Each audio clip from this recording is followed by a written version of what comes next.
Todos nós, num momento ou outro da nossa vida, num grau menor ou num grau maior na nossa vida, lidamos com problemas.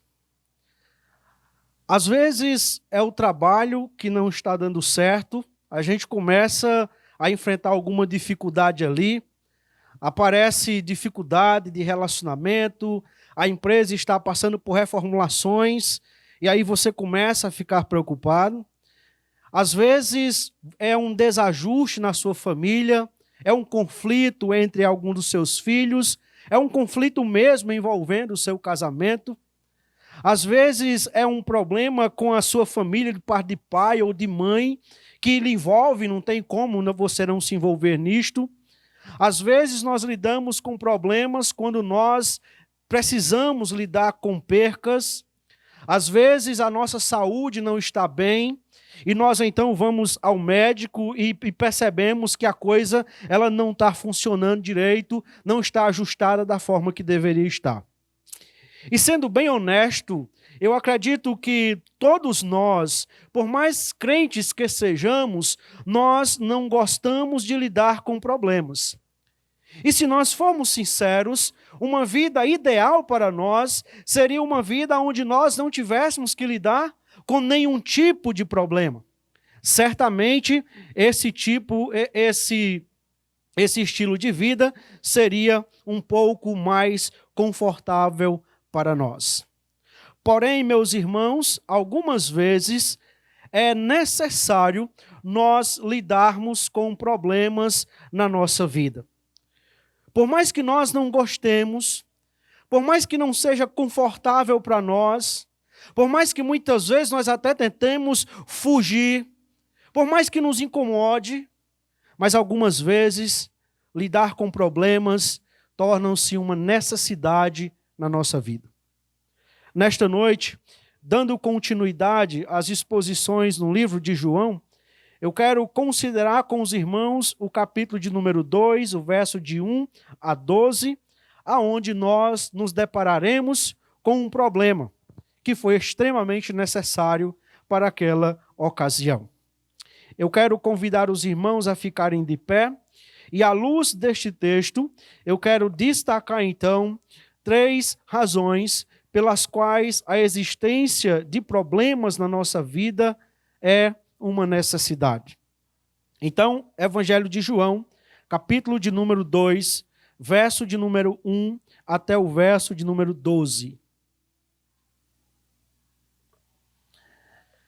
Meus irmãos, o texto de João, capítulo 2, narra para nós a descrição de um problema. E eu diria então de um grande problema. O texto nos diz que 3 dias depois, no verso 1, houve um casamento em Caná da Galileia, que era essa região aqui. Você tem a Galileia, bem aqui em cima, onde essa luzinha está, e você tem um povoadozinho aqui chamado Caná da Galileia. Jesus sai mais ou menos desta região, aonde ele então é batizado por João, e ele vai então para esse casamento em Caná da Galileia, a convite dos noivos, e vai também, junto com ele, a sua mãe e os seus discípulos. Talvez esse noivo fosse conhecido da família de Jesus, talvez alguém próximo até de Maria, e ele então se direciona até lá para este casamento, uma festa muito imponente, e nos diz o texto da palavra de Deus que ao chegar ali, Jesus com a sua mãe, eles lidam com um problema. Mas o verso 2 nos diz que Jesus foi convidado com os seus discípulos para um casamento, e no verso 3 nos diz que o vinho acabou. Então, o casamento, o problema que nós temos aqui nesse instante é que o vinho acaba de acabar, literalmente. E, meus irmãos, o casamento no Novo Testamento era uma festa muito pomposa, era uma festa muito grandiosa. Chegava-se a durar uma semana de festa, onde o noivo bancava tudo para todos os convidados. Então você aqui tem alguns meninos que estão namorando, e estão querendo casar, e estão dizendo, pastor, é muito dinheiro. Dê graças a Deus por você ter casado, nascido no Brasil, E nessa época, se você tivesse nascido em Israel, então você calcula que você vai gastar por uma noite e multiplica aí por 7 dias. Aí você vai chegar mais ou menos à proximidade do que seria o casamento. Mas o grande questão aqui é que nessa grande festa em que via todos conhecidos e amigos, acaba o vinho. E meus irmãos, acabar o vinho durante uma festa de casamento era algo desonroso para o noivo. Era algo que manchava a sua reputação. Por muito tempo havia falatórios por causa da desconsideração do noivo para com os convidados. Porque ali faltava um elemento que era essencial para a realização da festa das bodas, a realização daquele casamento. E o texto então nos diz no verso 3, que acabou o vinho, a mãe de Jesus chega para ele e apresenta então o problema. E aqui eu quero destacar a primeira razão pela qual problemas, algumas vezes, são uma necessidade na nossa vida.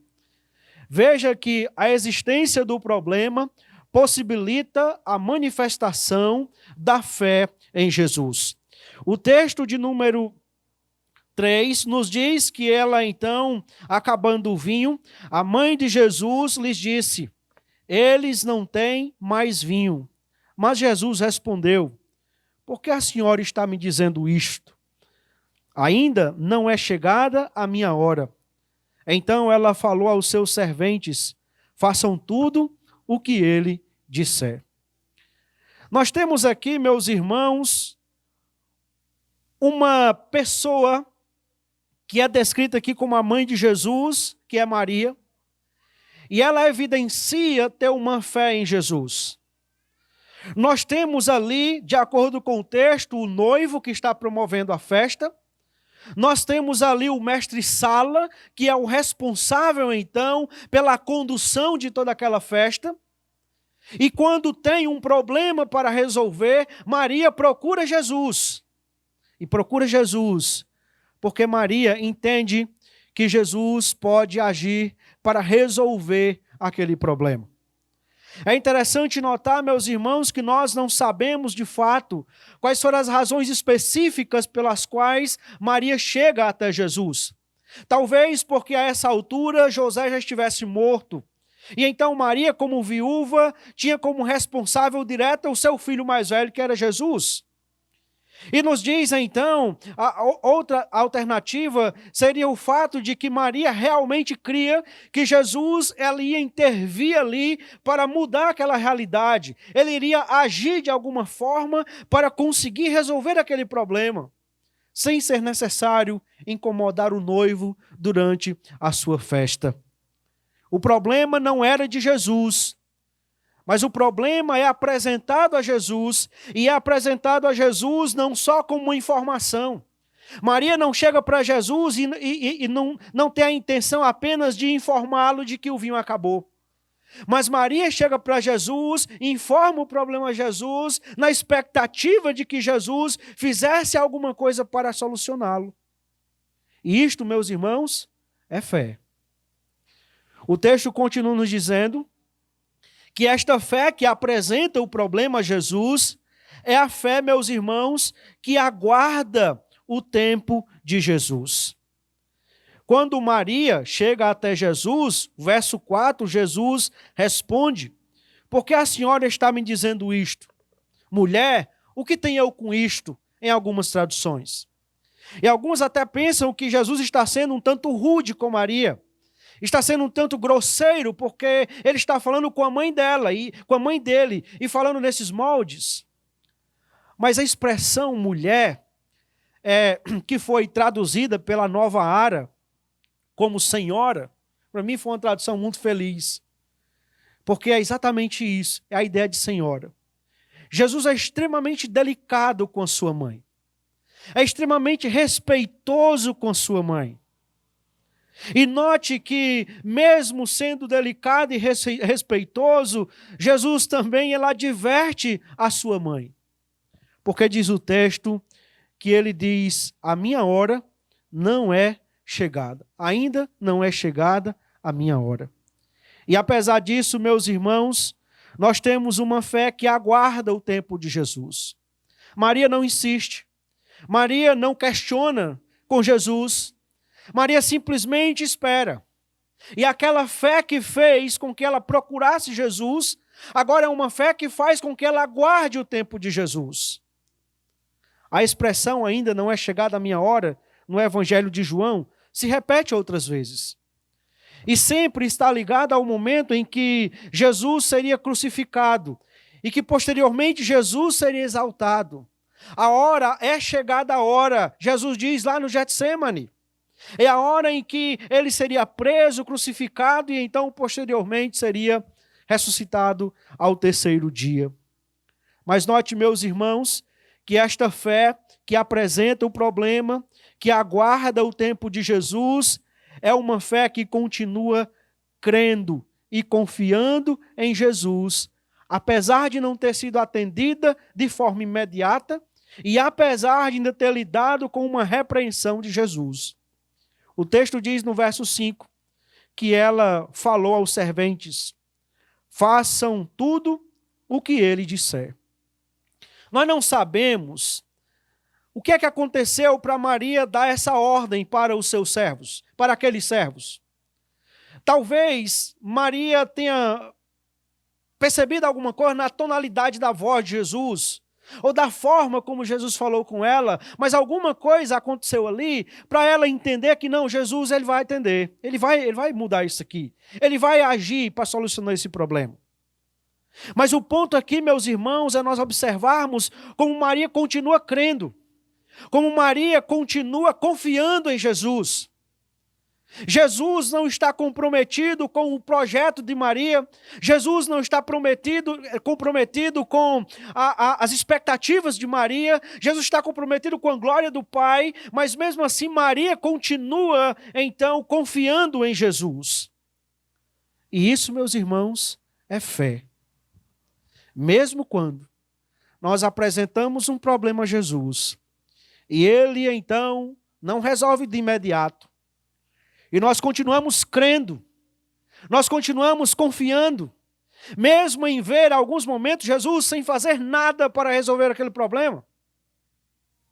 Isto é fé. E essa fé, ela é manifestada graças à existência de um problema. Se não houvesse faltado vinho, Maria não teria manifestado a sua fé em Jesus neste momento. Mas problemas são necessários não só para possibilitar a manifestação da fé, mas são necessários também para possibilitar a manifestação do poder de Jesus. O texto no verso 6 nos diz que estavam ali 6 potes de pedra que os judeus usavam para as purificações e cada um cabia 100 litros. Jesus disse: encha de água esses potes. Você tem 600 litros de vinho sendo aqui agora preparado. E nos diz o texto, meus irmãos, que eles então encheram totalmente. E aí no verso 8, Jesus diz: agora tire um pouco e leve ao responsável pela festa. E eles o fizeram. Eu quero chamar a sua atenção para este momento em que o poder de Jesus é manifestado. Observe que este poder, ele é manifestado primeiramente mediante a obediência. Jesus não era o dono da festa. O dono da festa era o noivo. Quem era responsável por toda aquela situação ali era o chefe, talvez, como diz aqui, né?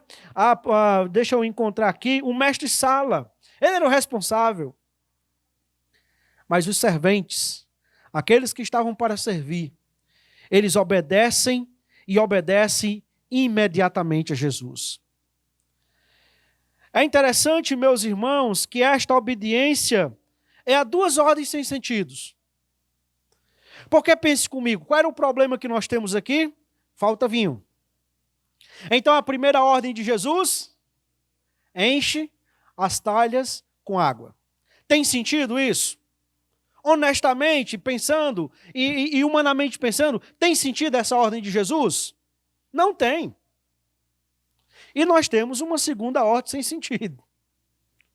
Tira um pouco dessa água aí e leva para o mestre-sala.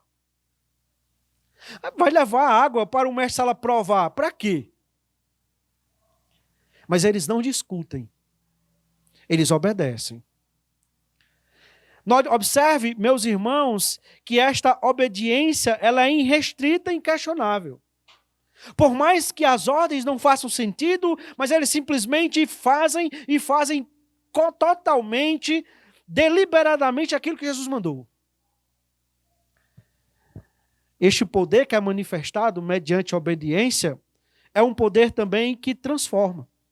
O texto nos diz, na continuidade, que, verso 9, quando o responsável pela festa provou a água transformada em vinho, ele não sabia de onde tinham vindo, por mais que os serventes que haviam tirado a água soubessem, chamou o noivo e lhes disse: todos costumam servir primeiro o vinho bom, e quando já beberam muito, servem o vinho inferior.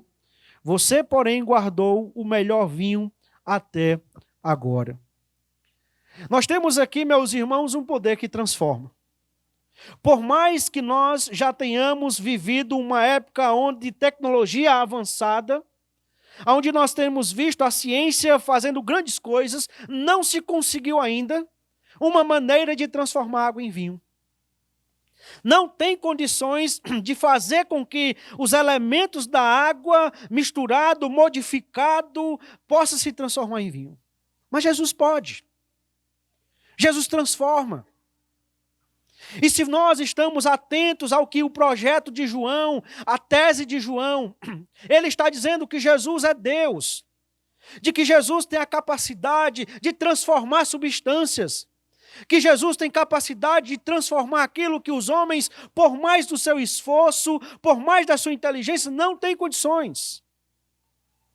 Porque o poder de Jesus é capaz de transformar.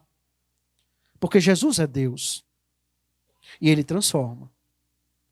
Ele transforma um morto há 4 dias em uma pessoa que tem vida.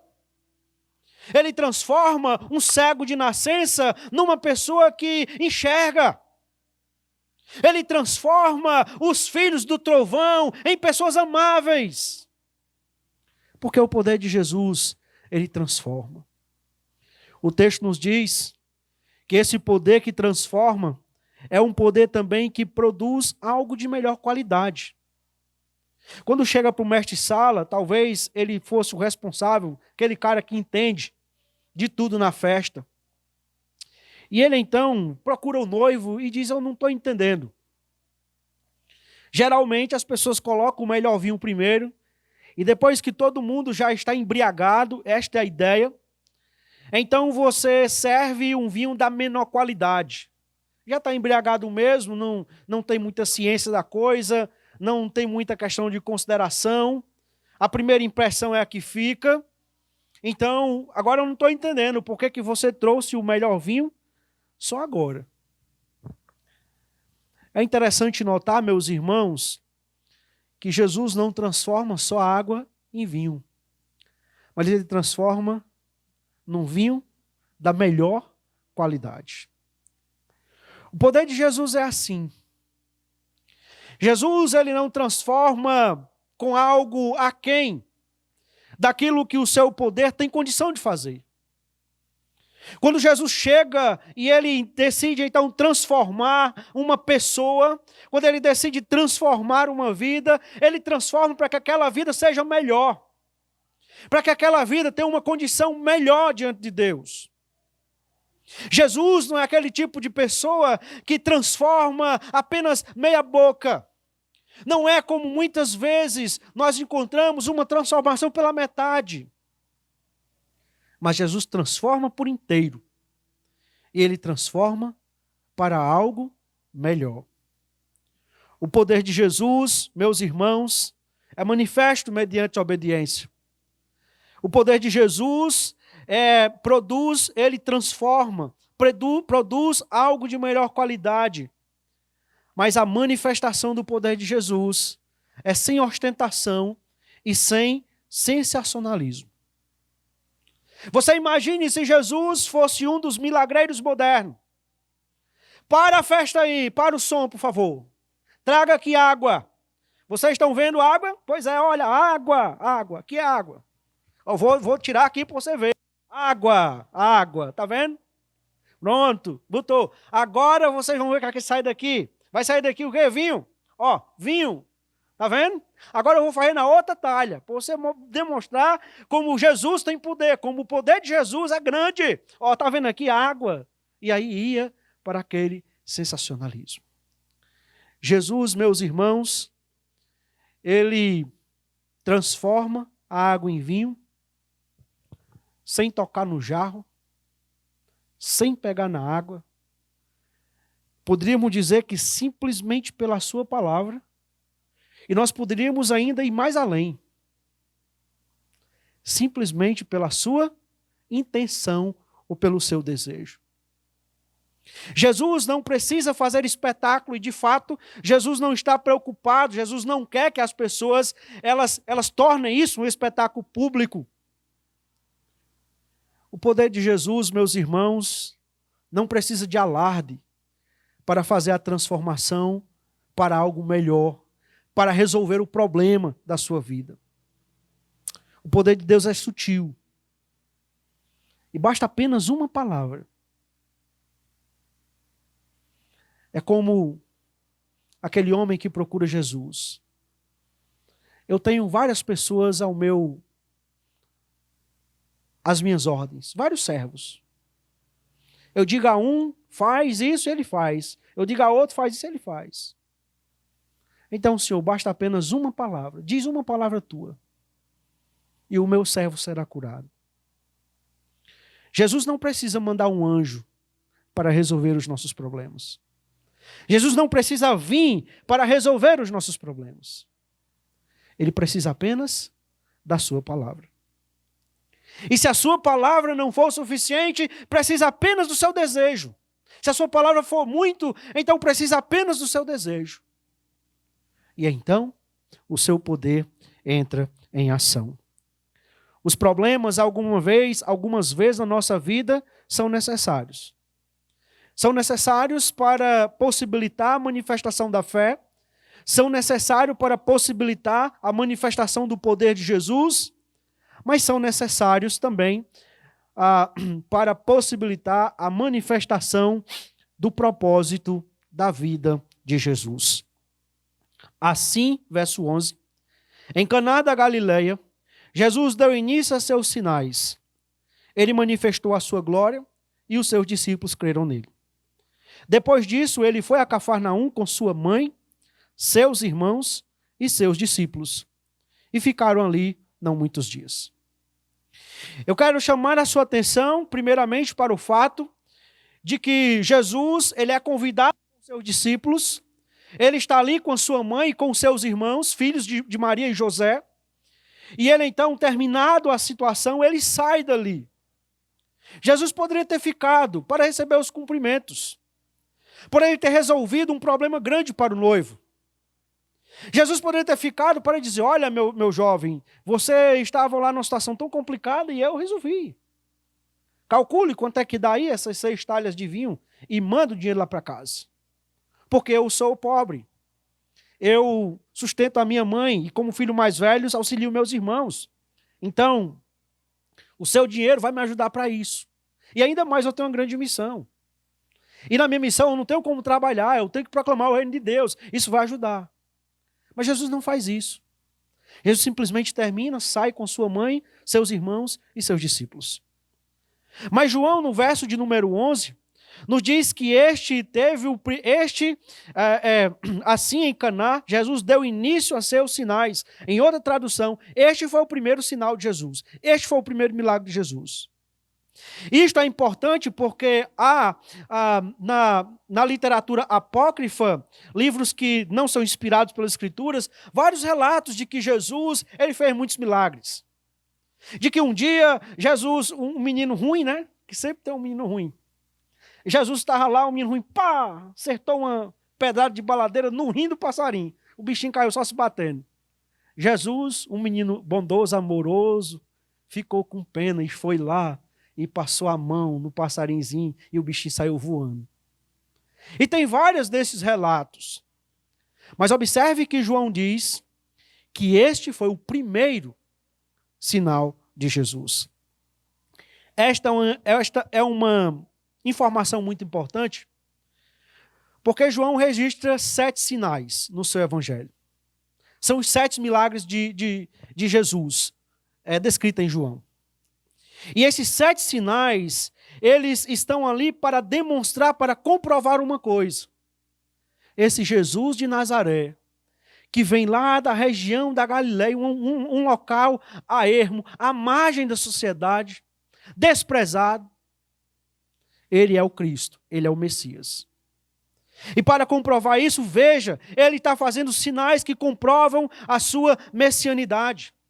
Ele está provendo a necessidade para o seu povo. Ele está resolvendo os problemas do seu povo. E nesses outros 6 sinais que nós veremos, Jesus vai demonstrar mais uma vez isto. A sua sensibilidade diante dos problemas que o seu povo enfrenta. Mas o propósito da vida de Jesus é registrado aí no verso de número 11. Ele manifestou a sua glória. O propósito primário de Jesus fazer os sinais é manifestar aos homens a sua glória. É demonstrar para os homens de que aquele Jesus não é somente o filho de José e Maria, não é somente o filho do carpinteiro, mas que aquele Jesus, ele é o Cristo. Que aquele Jesus é aquele que foi prometido. E ele está aqui para manifestar uma glória que até esse ponto da sua vida está encoberto. Daqui, meus irmãos, nós devemos lembrar de que Jesus não tem como propósito primário atender às nossas necessidades. Jesus não está comprometido, entenda bem isso, de forma primária, em promover para nós uma vida sem problemas. É interessante notar que Jesus ele está totalmente comprometido com a manifestação da sua glória ou com a glória do Pai. A agenda de Jesus é guiada não pelas nossas necessidades, mas por uma necessidade maior, manifestar a glória do Pai. Em 2 momentos, nestes 7 sinais que tem João, nós percebemos isso de forma bem clara. Aqui, quando Maria chega e pede, Jesus diz, a minha hora não chegou. E em João capítulo 11. Jesus sabe que Lázaro está morto e ainda se demora. Está doente e ainda ele se demora vários dias ali. Ele sabe que Lázaro morreu e ele ainda permanece ali.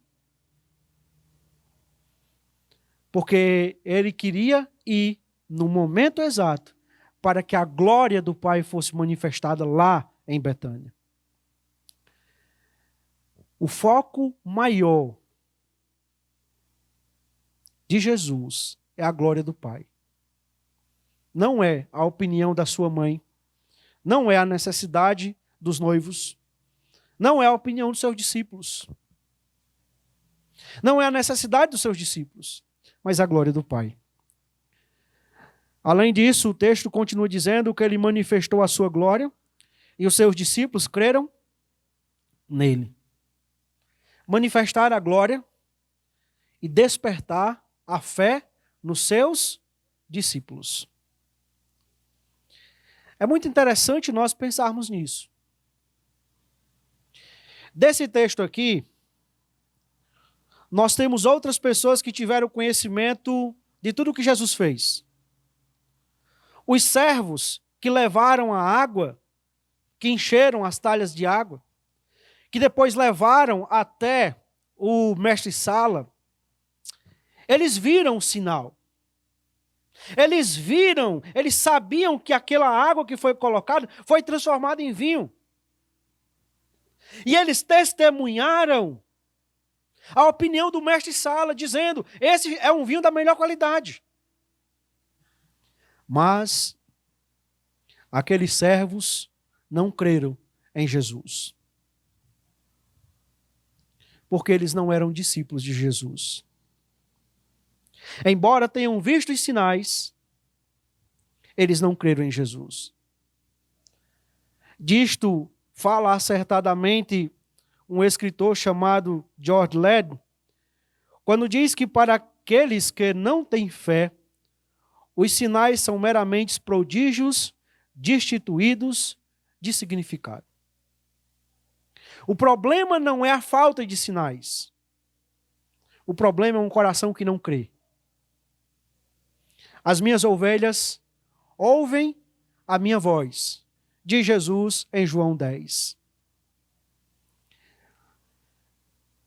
Os sinais de Jesus, além de manifestar a glória, a sua glória, como Deus, tem também como objetivo despertar a fé dos discípulos. De modo que aqueles que haverão de ser discípulos de Jesus ouvirão a voz de Jesus. Aqueles que haverão de ter Jesus e crer em Jesus, eles crerão também nos sinais de Jesus. Mas para os outros, isto é apenas mais um de tantos sinais que é possível perceber. E assim, meus irmãos, nós concluímos esta exposição do texto de João capítulo 2. E eu quero então passar para algumas aplicações para nós pensarmos. A primeira delas é de que no mundo pós-queda, a vida é marcada pela presença de diversos problemas. Lembre disso, entenda isso. O que marca uma vida, a vida do ser humano, depois da queda de Adão e Eva, é uma vida marcada pela presença de problemas. Pobreza, corrupção, injustiça, violência, infidelidade, desonra, prostituição, orgulho, egoísmo, doenças. E tantos outros mais problemas que nós poderíamos elencar aqui. De modo, meus irmãos, que viver é bom. E nós gostamos de viver. Mas, ao mesmo tempo, viver também é problemático. Mas os problemas que você enfrenta não é uma exclusividade sua. Talvez centenas de pessoas, milhares de pessoas que estão no mundo agora, nesse momento, estão passando por problemas maiores, piores do que o seu, do que o meu. Porque no mundo pós-queda, todos nós lidamos com problema. De uma maneira maior ou menor, numa hora ou outra, esses problemas aparecem em nossas vidas. E mesmo sem nós querermos, se nós planejarmos, nós precisamos lidar com isso. Talvez você está aqui esta noite porque você tem lidado com um problema. E alguém disse, vamos para a igreja, vamos lá, quem sabe, vamos lá, pelo menos ver gente. Talvez você está aqui esta noite porque você passou por um problema. E esse problema então acendeu a sua luz. Rapaz, sabe de uma coisa? Eu vou ali procurar a igreja. Mas o fato é que no final das contas, meus irmãos, numa hora ou outra, nós vamos ter problemas. Em alguns momentos, nós vamos ter vários problemas. Mas às vezes, problemas são necessários. Porque quando nós lidamos com os problemas, é que nós temos a possibilidade de chegar e tomar a mesma atitude que Maria. Apresentar o problema para Jesus. Confiar em Jesus. E esperar pelo tempo de Jesus para que Ele resolva. Porque no final das contas, meus irmãos, Jesus, Ele veio para resolver o principal de todos os problemas, que é o pecado. Talvez você esteja preocupado com um problema que está te afligindo. E você tem procurado soluções para esse problema de todas as formas, inclusive vindo para a igreja. Mas lembre-se que a obra maior de Jesus não é livrar dos problemas que este mundo tem, mas é de um problema que é a raiz de todos os problemas. É a fonte de todos os problemas. É resolver o problema do pecado na nossa vida. Jesus veio a este mundo. Jesus morreu na cruz para que nós pudéssemos então ser libertos do principal de todos os problemas, que é o pecado. Você olha para o mundo e vê injustiça. Você olha para o mundo e vê pobreza. Você olha para o mundo e vê violência. Você olha para o mundo e vê egoísmo. Você olha para o mundo e vê pessoas doentes, pessoas morrendo. Isso é consequência do pecado. Se não fosse o pecado, você não adoecia. Se não fosse o pecado, você não morria.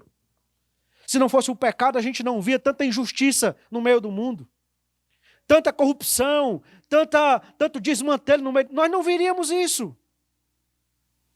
Se não fosse o pecado, nós não viríamos a desgraça em que muitas vezes vidas se transformam. E nós encontramos os homens tentando resolver os problemas. Mas entenda,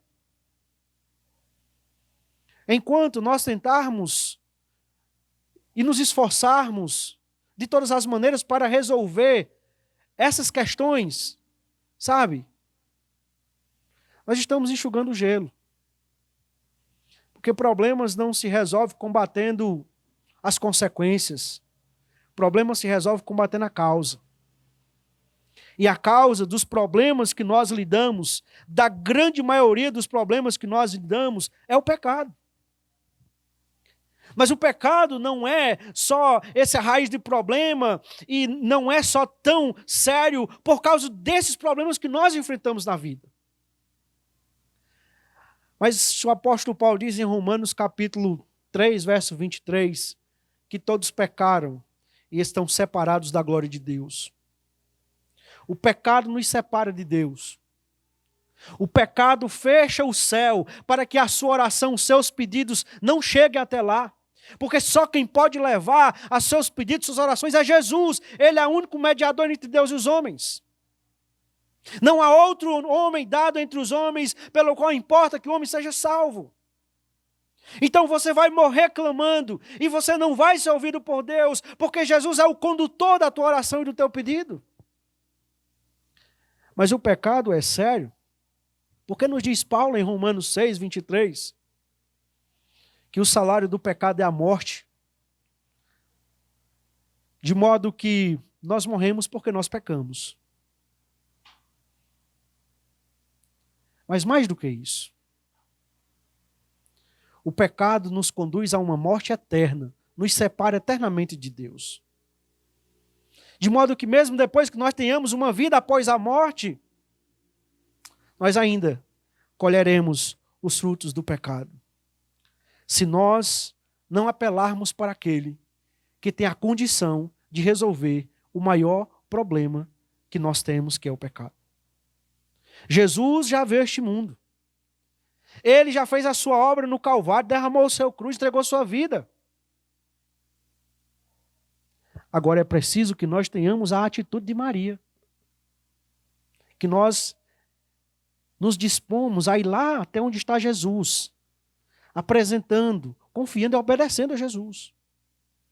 A menos que isso aconteça, nós continuaremos sofrendo com a causa dos problemas da nossa vida e com as consequências do problema na nossa vida.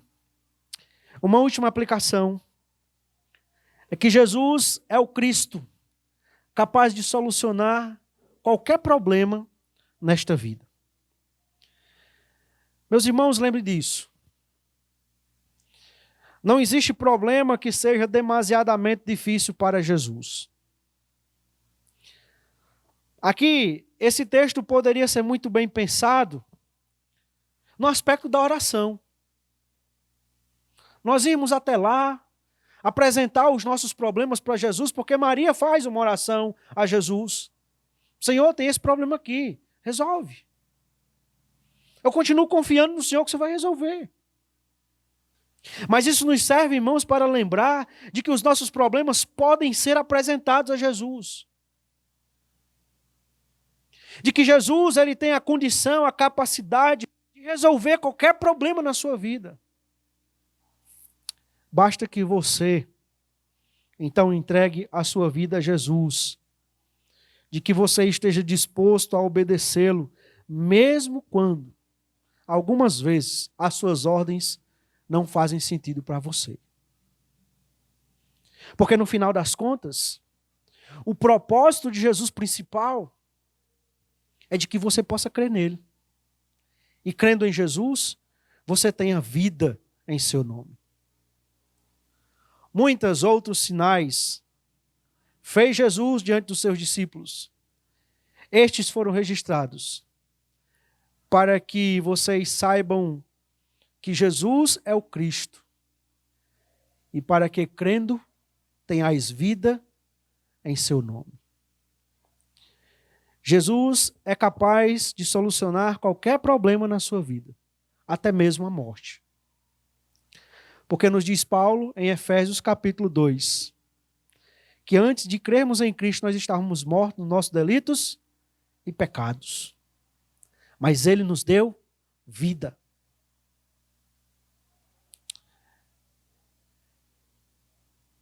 E o maior inimigo que nós temos, depois do diabo e a carne, e o mundo, é a morte. Mas Jesus é capaz de nos ressuscitar, nos dar uma nova vida. Aquele que crê em Cristo é uma nova criação. As coisas velhas passaram e tudo se fez novo. Essa transformação que Jesus ocasionou nesta festa de Caná da Galileia é uma transformação que Ele está se dispondo a fazer na sua vida. Jesus, Ele quer resolver o problema do pecado na sua vida. Então entregue a sua vida a Jesus. Confie nele. Tenha disposição para obedecê-lo. E você terá um tesouro no céu. Vamos orar. Senhor Deus, nós queremos, em nome de Jesus, te agradecer pela tua palavra. Queremos, em nome de Jesus, te louvar por tua graça, por tua bondade. Agradecer porque o Senhor veio a este mundo de modo voluntário e entregou a tua vida naquela cruz, derramou o teu sangue para que nós pudéssemos resolver o principal problema na nossa vida, que é o pecado. E nós te louvamos porque por nós mesmos nós não conseguimos. Nós não temos a capacidade para isso. Por mais que nós nos esforcemos, mas nós estamos separados do Senhor. Nós estamos mortos nos delitos e pecados. E te louvamos porque o Senhor nos salvou por tua graça, por tua misericórdia. Senhor Deus, desperta o coração daqueles que são os teus discípulos desta geração, para que eles, ao observarem os teus sinais, ao considerarem os teus milagres que o Senhor está fazendo aqui, que o Senhor deixou registrado aqui, eles também possam crer em Ti. E que aqueles que haverão de crer no Senhor sejam incomodados pela Tua palavra e pelas verdades da Tua palavra. Nós oramos em nome de Cristo Jesus e rogamos que a sua graça, que o amor do Senhor, que é o nosso Pai, e a comunhão do Teu Espírito Santo seja conosco durante toda a nossa vida, até o nosso encontro com Cristo. E que o Senhor, por Tua graça, nos abençoe e nos guarde. E que o Senhor volte o Teu rosto para nós com misericórdia. E que o Senhor nos conduza na Tua paz. Pois é em nome de Jesus que nós oramos. Amém. Após o pós-lúdio e uma oração silenciosa, está encerrado este culto. Uma boa noite, uma boa semana, e que Deus graciosamente vos abençoe.